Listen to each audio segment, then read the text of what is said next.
Welcome to Undoing the Complex with Chantelle and Donta. I just sat down. Okay, but if you would have seen his sitting down process, you would be in pain. Because it was slow and steady. Like the amount of times you adjusted yourself, you took a sip of coffee. You know when you're moving around and you realize how big of a human you are? No. You're just like occupying the world. I don't think I have that feeling often. Bumping up against stuff, shoe hitting stuff, booty hitting stuff, elbow. Only when I'm in an airplane. I realize that there's a lot of me. Lord, upgrade us to first class. In Jesus' name. All right. Well, we're here. I guess we're starting. First of all, since y'all clicked on this podcast, you probably saw the title. So, big announcement. I am growing a baby in my body. You're growing a whole child. We're pregnant. We did it. We did it. Literally. Not too many times. It didn't take too many tries. Oh, yeah. Fertility is one of my strengths. I should great. add it to my resume on top of organization. No, babe. You don't control fertility. It happened. Thank you, Jesus, for allowing us to birth a child. Yes. Or not birth, but no, but carry it. Conceive. Yes. Yes. And right now I'm sipping on ginger tea. Did you see what I did there? No. Sipping on No, I thought like sipping tea, like sip. Oh, no. Like the tea that we're sipping is the fact that I'm pregnant. Oh, okay. Gotcha. Yeah. But yeah, we're pregnant. We don't know the gender yet. Our friends are kind of convincing me to do some kind of like gender reveal. But he is adamant about not doing a gender reveal. Because don't nobody like the vulnerability. Everybody but you likes it. We're talking about vulnerability today. Oh, yeah, that is true. It is vulnerable. I will say that.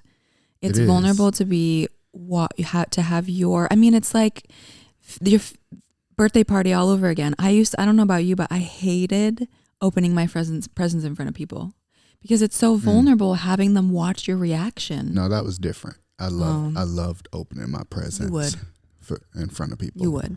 Because it's me day. It was me day. It wasn't just, Yeah, I get that. And also, I guess that even goes to show that, goes to show that you can't control where your wrist goes. I guess that goes to show that vulnerability looks different for everybody. That is true. Wait, let's not jump into the topic yet. I want to talk about pregnancy. Okay, you want to talk about the baby? Well, I don't know much about the baby yet, but I know much about the mom that the baby is being carried by and how the baby is affected. Sorry. I'm so sorry. They actually can't hear it. I've listened to me knock the microphone on the podcast and you can't hear it as much as you can. Okay, so I'm commenting on something that is not existent. But do you want to comment on how I am during pregnancy? Right now I'm eating mini eggs. I just finished a bag of Cheez-Its and I got a granola bar lined up here. Yeah, she's... Also, I am wearing my McDonald's pants in honor of the fact that I only eat McDonald's when I'm pregnant. I'm wearing you can't see if you're on the podcast. They're McDonald's pants. Listen, it's crazy. McDonald's, I still remember how the fries taste. I remember I hadn't eaten McDonald's in like 7 years. I remember how the fries taste. You want to know why? Why? Because I ate them yesterday.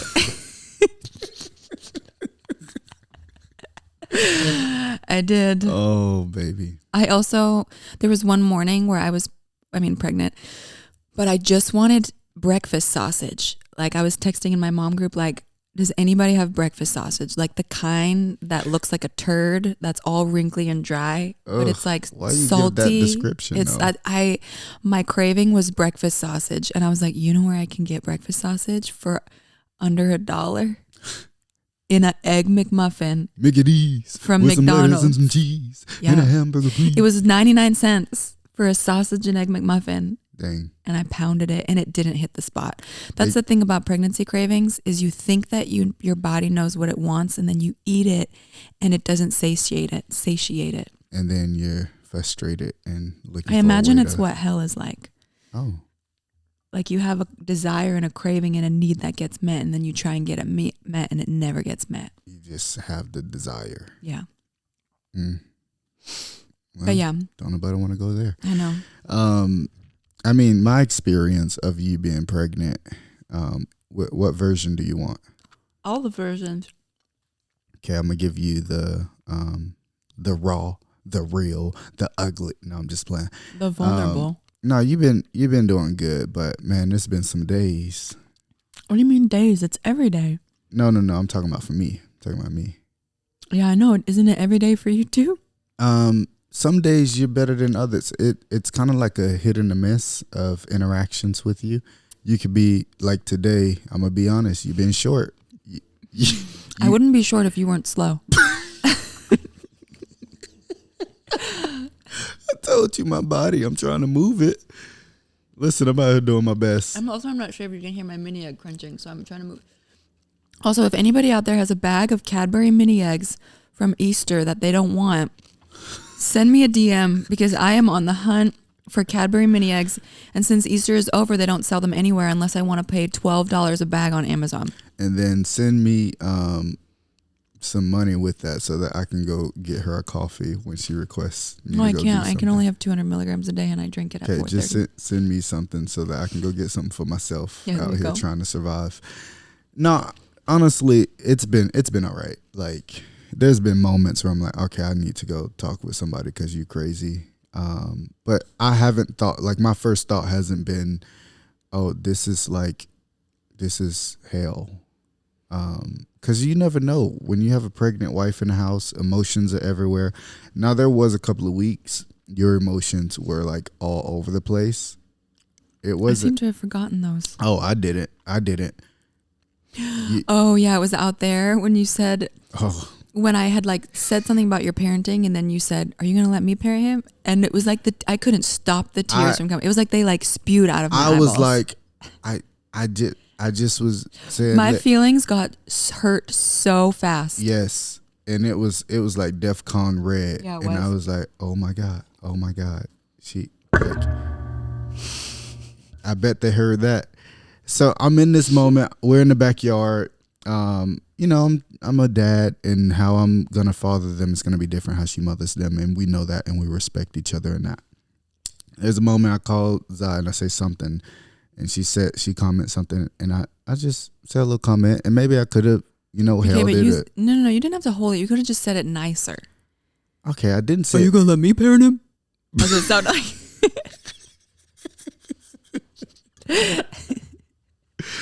Okay, I might have felt a little triggered in wanting to parent my child, but at the same time, it came from a real place. Like, hey, let me do me, you do you. It's very true. But then, yeah, it was like instant tears. It was like I crushed your world. Yeah. And you weren't super empathetic. I was going to ask, what did I do? What did I do? Tell the people. I don't remember what you did. I think you didn't do anything. Yeah, that was the problem. Yeah, I didn't know what it threw me off guard. I wasn't ready for that. Probably because you were still a little bit triggered, so it was hard to be like, oh. No, but it was the intensity of your emotions from that moment threw me. I was like, oh. I was grateful that I remember quicker that you're pregnant. I remember it quicker. Because the time that it takes me to remember that you're pregnant and the time that the moment happens, like that middle space can be a whole lot of space for arguments and craziness. Yeah, so if I can remember real quick that you're pregnant, I can have a lot of grace. Which is probably a lot, easier, air quote. Because I would say that I'm a pretty emotionally steady person. Yeah. I'm pregnant. Yes. Like I feel like I'm pretty steady. If something affects me, it's because it really affected me. I'm not like a roller coaster in normal life. That's true.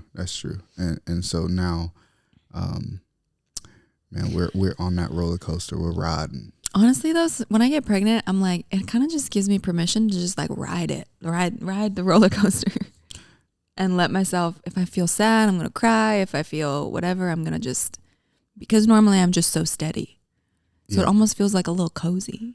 Yeah. I guess we just forget that I'm on a roller coaster too, freaking screaming. No, you're kind of like behind, like holding on to the roller coaster. You're not really in a car. Right. I'm like outside of the cart, not even scrapped it, and I'm just holding the back. Yeah. So that's been pregnancy these days. I don't know how far along I'll be when this airs. probably like 12 or 13 weeks. Also, one of my closest friends just came out of like pregnancy, baby land. They're getting out of baby land, Rory Amari. Oh. So I have him to laugh with and to remind you of the joy set before you. Yes. And then also another friend, Nick, just also got out of pregnancy land too. So I got a lot of people that I can go to when you turn into a T-Rex. I bet you have a lot of phone conversations behind closed doors. I do. That's why I'm trying to like think through like what's some of the conversations I've had that you don't know about. Probably a lot of them because I'm sleeping. Yeah, that's true. Sleep. I go to bed as soon as the boys go to bed. Around 7:30, I'm getting ready for bed, and I'm in bed by like 8:30. And some of it's just like, hey, man, I just got to talk with somebody, and I'm not like a crazy. No. I'm tired. The nausea is never ceasing. All three of my pregnancies have been different with nausea. With Zai, I woke up with nausea, but as soon as I ate my bagel with cream cheese and pickles on top, I was good. Like my bagel, cream cheese, pickles, and my black tea, and I was good for the rest of the day. Kobe, my nausea started at 3 p.m. on the dot every day for the first 3 months. And this one, I don't wake up with it, but it kicks in pretty soon, probably around like 5 a.m. And then it's there all day. Yeah. It never leaves. It's important for me to hear that kind of stuff because then I can like empathize. Nice. Yeah. And just like, man, you're actually doing your best, you know? But we do have this kind of running joke, or it's a joke for me, but it actually really helps me where I'm like, all right, I'll see you after pregnancy. Yeah, it's like we talk about me in third person when I'm pregnant. Yeah, I'll see you when you get back. But it actually helps me because I'm like, oh, my expectations, what I'm getting from you is, and because we've been around the mountain twice, that we have a track record of like, oh no, I do come back. That's true. I come back with energy and excitement and. Yes. I even know for your second trimester, I'm not even like excited about it. Wow, why? Because the last time I was so excited. I know. And it was like a week of energy, and then you're just back in it. Because normally, for those of you who don't know pregnancy, your first trimester is when you're very sick, you're very tired, because that's when your body is doing most of the work because your placenta hasn't been created yet. So everything that is happening with the baby is pulling energy from your body. Your placenta maker. But by the time you hit the second trimester, your placenta is doing most of the work. And so it's not draining from your body as much.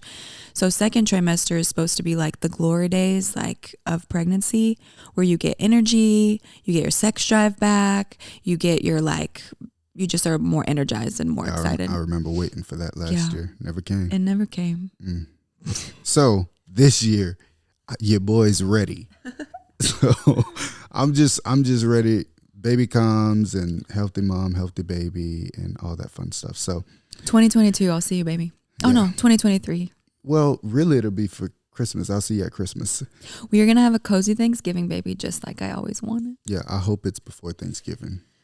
Yeah, because I want to be able to eat, and plus I'm a groomsman in a wedding. Shout out to Jordan Young. My boy just got engaged to the girl of his dreams, Emily Johnson, and they are amazing. I'll do my best to push it out before then, but no promises. All right.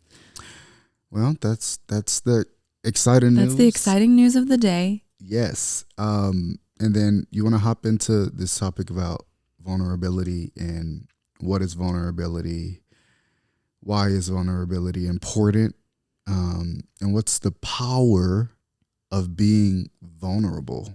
Because most of us, if we live in today's world, we didn't really either learn vulnerability, right, or we had experiences that taught us, man, if we show up vulnerably, then we'll experience pain on the other side and rejection. Yeah. And so getting back to that space of where I can allow people to see me, to the point where your definition was kind of, it costs you something, to the point that it costs you. That's what we kind of want to talk about a little bit. I remember I learned about vulnerability in first year because I came here to ministry school where people talked about their feelings, and we didn't talk about our feelings growing up that I can remember in a way where you actually felt like you were heard and seen. I felt like we would give each other information, even in friendships. I never felt close in my friendships. So more like transparency. Yeah. Transparency versus vulnerability, it's very different. Transparency is like you give people all the information, all the fact, like even with just pregnancy. Transparency would be like, we're pregnant, we're due November 16th, we're not sure what we're having yet, right? Blah, blah, blah. But vulnerability is like, yeah, we're pregnant, we're due in November, I've been Here's really how tired. It's affecting us. Yes, I've gotten triggered. Kind of how we talked about pregnancy. We're letting us actually see what is going on inside rather than just giving information. Because somebody could say like, oh yeah, I know everything about her pregnancy and when she's due, but you don't actually see me. Vulnerability is where you actually see me. Transparency is just information. Right. And vulnerability looks different for every person because one person sharing something, I mean, we experience this even with how we engage on our social media. Mm-hmm. Like, and we've talked about this and we've had conversations where we talk about like, oh, your level of vulnerability is a little bit more than mine because that's just what I'm willing to show. Mm-hmm. Like, but I still want to show people the authentic, real Donta, but the level of vulnerability. And I think where vulnerability matters the most is not social media. Vulnerability matters in your closest relationships. Right. Because you do that on social so that people can feel permission to be where they're themselves. At. Yeah. But my vulnerability in my friendships is very different than how vulnerable I am on social media. Right. Like and that's when it's an issue too. If you can be vulnerable on social media, and then all your friends are finding out valued information about you from that space, then you're not actually really being vulnerable. Right. Because there's not a lot of vulnerability. I mean, there is vulnerability on social media, but it doesn't affect them in the same way that it would a close friend who sees you. I saw that a definition of being vulnerable was to wound. Like wound. You said womb. To womb. No, not to womb. To wound. To wound. Right, because vulnerability is opening yourself up to where somebody could hurt you. Exactly. But also it's opening yourself up to where somebody could love you and embrace you and accept you in all those spaces. And the level of healing that can come from that space of vulnerability is we've both experienced it. Mm-hmm. Yeah. Where's your notes? Listen, I'm like so much normally, I don't know if if you're on YouTube, you'll see that our surroundings our setting is a little bit different because it is 10 o'clock in the morning instead of 8 o'clock at night. Yeah, this is different for me. So I'm a little more on than you are. Yes. Okay, here's a question. Why aren't people vulnerable? Because it's terrifying. Yeah. Why is it terrifying? Because you subject yourself to not just other people's opinions, but your opinions being corrected or challenged. Or I think a lot of people don't like being vulnerable because they want to keep their own opinions or their choices and they don't want anybody to sway them. And so opening up yourself to somebody else's opinions of, hey, this is what I'm feeling, this is kind of what I'm thinking, and then someone can come in and be like, I don't know, like maybe there's another way you could look at that. And that feels vulnerable and exposing. Abrasive. Yeah. Conflicting. Uncomfortable. Yeah. Because vulnerability is uncomfortable. But because you have to be humble. Because I think a lot of us are proud, not in like a pompous kind of a sense, but we want to have our opinions, what we're going to do, how we're going to feel, how we're going to think about things. And being vulnerable and opening ourselves up is allowing somebody else to challenge that. Yeah. I love that. I love that you just made that connection that it takes humility to be vulnerable. And there's some other elements that I want to talk about, but like humility says, man, I can bring myself low. Not to think of myself less. It's not to think or to think less of myself, but it's to be able to bring myself in a way that someone else can influence me, that I don't have to be amazing in front of everybody all the time. Right. But at my worst, when I am struggling, that I can let someone in, and it's okay. It doesn't define me of being, the idea of better than, or doesn't make me feel less than when I open up to somebody and they correct me or they give input or insight that I might not have had before. Yeah, because being vulnerable is letting other people see you, not just in your mess and in your pain, but also in your exciting celebratory moments. And sometimes those can even feel more vulnerable, because when you're excited about something, you want to be met with the same amount of excitement. Right. But sometimes people don't get it right, or people don't know what to do with that amount of joy and excitement, or they don't actually know how to celebrate you because they don't know how to celebrate themselves. And so it's exposing, like you said, to wound. It's exposing ourselves to the humanity of somebody else by showing another person our humanity. Yeah. That's so good.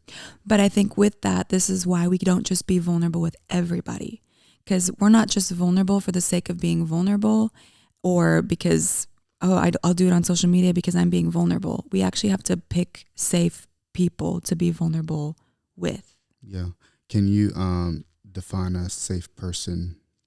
I mean, everybody has different kind of gates for what they need in a person in order to be fully vulnerable. Yeah. I think some basic ones would be someone who's not judgmental, someone who doesn't make it about themselves, somebody who actually wants to hear you and not just, I think one of the most painful things about being vulnerable is if you open up about something and then the other person is like, yeah, that was kind of like when that happened to me with XYZ. Immediately you want to close up, because they're not actually seeing you. And I think that this comes with trial and error of being vulnerable with people and realizing, ooh, that is not my safe person. I didn't feel safe. I didn't feel covered by that person. Right. Because I think so many times we almost create these narratives of like, man, I was vulnerable once or twice or 3 times and the same thing happened. Right. And so I'm not going to open up again. But the value for vulnerability should be greater than the pain that you might experience in it. Because what is the purpose of being vulnerable? I love that. The purpose of being vulnerable is to receive strength from the people around you with where you're at. It's to not do, we were never meant to live alone. Right. We were never meant to live on an island. We were never meant to live isolated. We were never meant to have all of the solutions in one person. That's not how we're wired. And so being able to, I mean, even down to a chemical level, the connection and the chemicals that are released in connection and openness. And so I think the power of vulnerability is not just in the sharing, but it's in the response that you get and receive from people. And I think there's many times where, you can be vulnerable and someone doesn't get it right, or someone might not even know how to respond to your vulnerability. And I don't think a lot of people have been given permission to share what you need. Right. Hey, in my vulnerability, man, this is really terrifying for me. Because remember, vulnerability looks different for every single person. And you might have some similarities to different people, but vulnerability look different. So someone might not even know that you're being vulnerable. Right. Someone might not even know that you're opening up the deepest, heaviest thing. Like I have a friend who opened up to me, and he actually gave me he told me like, hey, this is really hard for me to share. So I instantly knew the room that we were in. Right. And I was able to engage accordingly. I was able to be a friend that he actually needed. And so I think in the same way, when we're bringing our vulnerability and when we're deciding to open up to someone, open up to them and give them context. And that's not out of self-protection, or that's not trying to set yourself up and make yourself look better. Right. Like that's not the goal. The goal in vulnerability is not to look better. The goal is to be seen where you're at so that you can have assistance, so that you can have strength, so that you can have fresh perspective, so that you're not alone. So that you're not alone. And you can voice those things. But I think knowing what vulnerability is to you, knowing what you're being vulnerable about, I think it's important to share that with others. Because then you set the other person up for success too, because like you said, everybody displays vulnerability different. And so you'll kind of respond to somebody else's vulnerability in the same way that you need. Right. So being able to set somebody else up for success, of being like, we had to learn this early on in marriage, of when I'm sharing something painful and trying to process something, you would be quick to jump to solutions. Fixer. Yes. Fixer. Which is very normal. But here's the thing. That was in two part, because it was like, I naturally want to help you. Right. Like out of good intentions, I want to help. But there's a lot of things done out of good intentions that were never good. Right. And so I, out of good intentions, wanted to help. But on the flip side, I didn't know how to sit with pain. Right. And so I used my good intentions to hide the reality that, I actually don't want to sit in the pain and the uncomfortableness of where you're at. Right. So then I had to communicate, hey, I don't need you to fix it. When you try and jump in and fix it, it doesn't make me feel really seen. And so I just need you to listen. Most of the time, I don't even need you to say anything. I just need you to hear me out. And it's like layers of vulnerability. Like, I'm about to be vulnerable with something, but then I have to take another step of vulnerability to let you know what I actually need in my vulnerability. Right. And believe that you are going to receive that. Believe that you're going to be there for me. Because I think a lot of times vulnerability doesn't happen in a place where there's an absence of trust. Right. And here's the thing about trust, because people take trust and say, well, I don't trust you. I don't trust you. Trust can be broken and trust can be built, no matter the situation, no matter the moment. And when you believe that about trust, you realize like, I can be vulnerable. Like, vulnerability is available for me.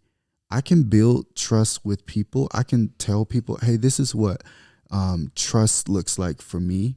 It looks like when I share something with you that I know that you're not going to go share it with someone else. Right. When I open up to you, I know that if you have a thought in your mind, you're not going to go dwell on it and look at me that way, but that you'll ask me questions and not assume. Right.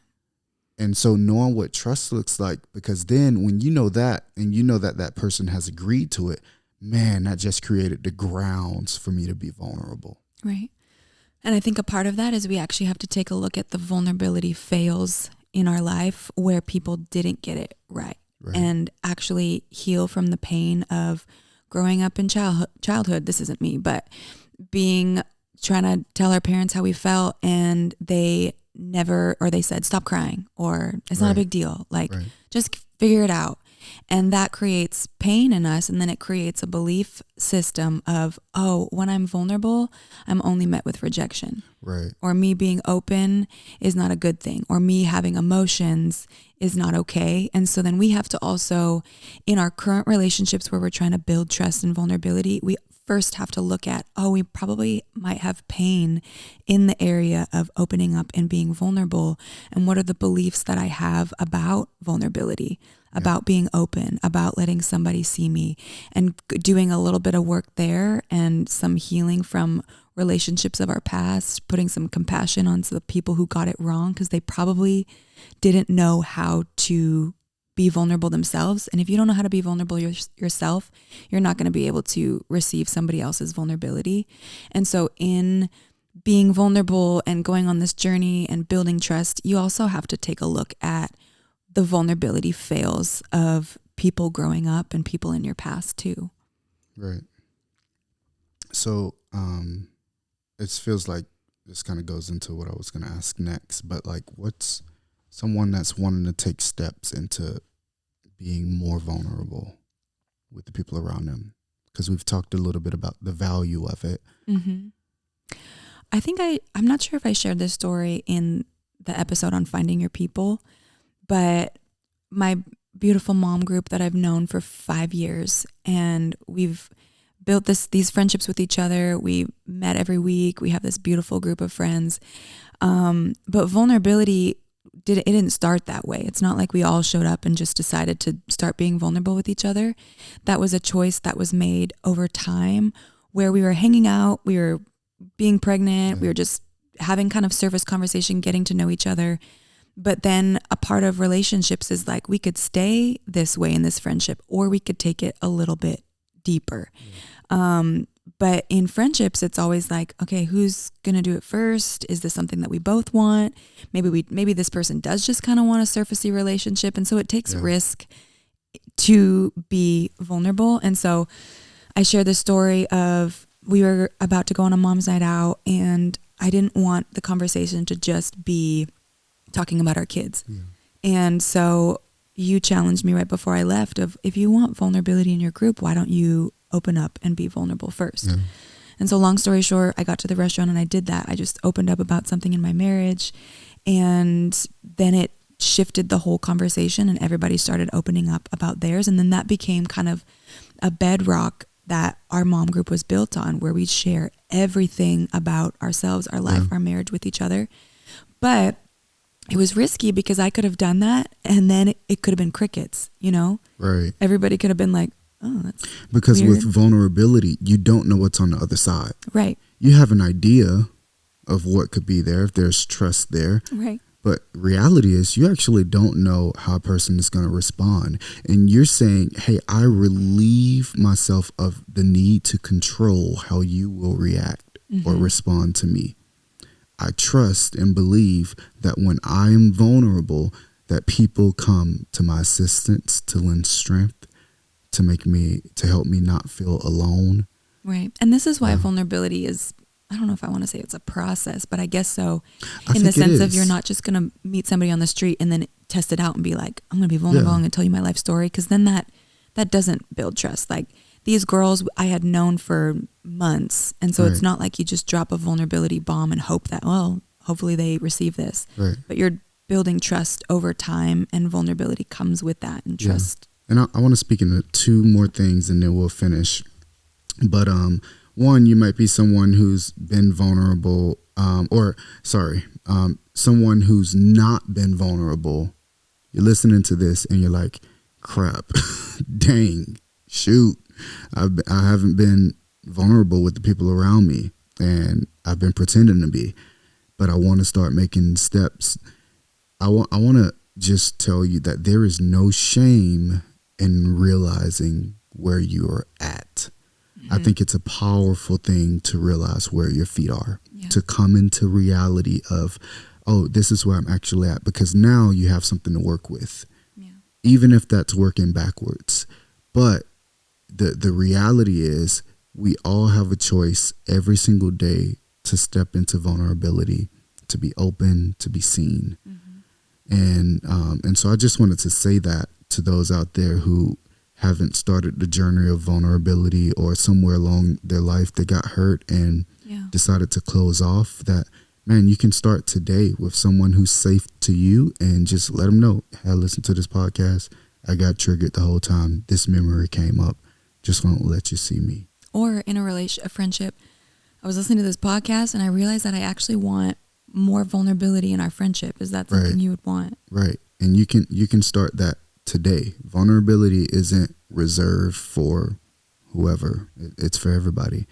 And then the other thing I wanted to talk about, as we were talking, I literally thought about this concept, an idea of vulnerability hangovers.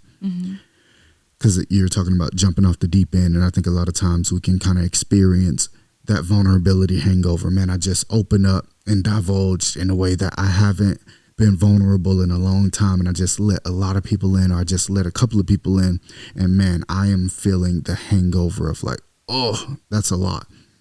I'm going to help you. The way that you allow vulnerability hangovers to, one, not cause you to run away from vulnerability. Because a lot of times you can experience that hangover and be like, man, I do not want to feel that again. Shoot, that was like way too much. Here's the thing that causes the vulnerability hangover. It's the thoughts that you have after. What could that person be thinking about this? Did I share that the right way? Oh man, dang it, did I overshare this moment? Oh wow, was that a moment that all of those thoughts causes you to feel more anxious, causes you to feel more unsafe, it's all out of how that person's face looked when I shared this moment. Right. In those moments, you have to be aware of your self-talk after you've shared something. You need to pat yourself on the back, and you need to say, man, I chose courage. Because vulnerability takes courage every single time, because you don't know what's on the other side, and you're literally saying to yourself, I am resilient, and even if I experience pain, I'm going to be okay. That's what vulnerability is. When you decide to be vulnerable, you're actually saying to yourself, I am courageous. And so following moments of vulnerability reinforce your thoughts with good thoughts about yourself, about the people that you share it with. Man, that person had that face, but I trust that they'll tell me something if they had a moment. Or, man, I'm going to ask them, hey, when I shared this moment and your face did that, was that towards this? I promise you, those moments are going to be so healing, because you're going to realize that the thought that you had wasn't true. And if it was true, which I promise you, it's going to be very few to none. But if you find out that it was true, oh yeah, I did have that reaction, you're going to realize that person's going to come to you apologizing like, oh yeah, I had that face that wasn't, or here, this was my question from that moment. And you're going to be able to dive into deeper connection. So yeah. Or you realize that that's not the person who you want to share your vulnerability with. Or that. And that's also okay. Mm-hmm. Yeah. So, man, we hope that this helped. We're pregnant.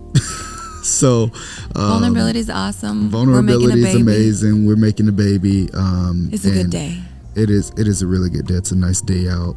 It is kind of nice doing a podcast, getting the day kick started, and then we got the rest of the day ahead of us. So we're doing this because I'm pregnant and I'm out at night. So we're filming some in the day. Yeah. All right. Well, that's Undoing the Complex. Stay tuned. We got lots of exciting episodes to come.